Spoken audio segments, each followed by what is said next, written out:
Bonjour, aujourd'hui nous allons vous expliquer comment créer une calculatrice sur Microbit. Tout d'abord, vous devrez créer 4 variables que vous définirez toutes à 0 dès le départ. Une variable symbole qui servira pour changer le symbole, additionner, soustraire, multiplier ou diviser. Une variable nombre 1 qui servira pour le premier terme. Une variable nombre 2 qui servira pour le second terme. Une variable changée qui servira pour donner le résultat et aussi pour passer du nombre 1 au nombre 2.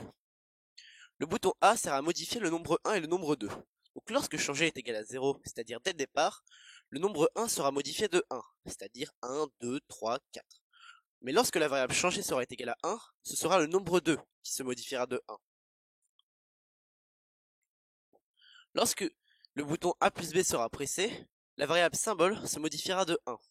Donc si la variable symbole est égale à 1, nous verrons une addition. Si elle est égale à 2, nous verrons une soustraction. Si elle est égale à 3, nous verrons une multiplication. Et si elle est égale à plus de 3, nous la redéfinirons à 0 pour voir apparaître une division. Nous n'avons pas oublié de mettre une pause de 200 millisecondes pour ne pas aller trop rapidement. Lorsque le bouton B sera pressé, il servira à changer la variable changer de 1, ce qui servira à passer du nombre 1 au nombre 2 et aussi à donner le résultat.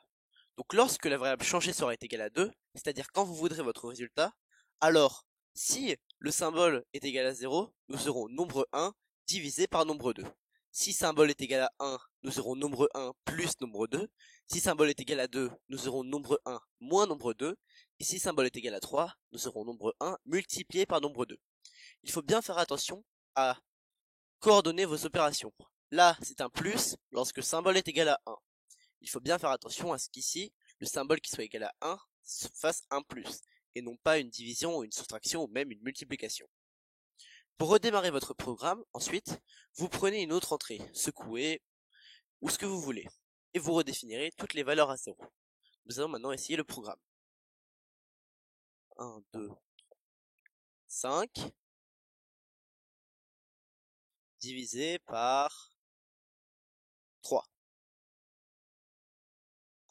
1,67. Merci d'avoir suivi ce tuto. Au revoir.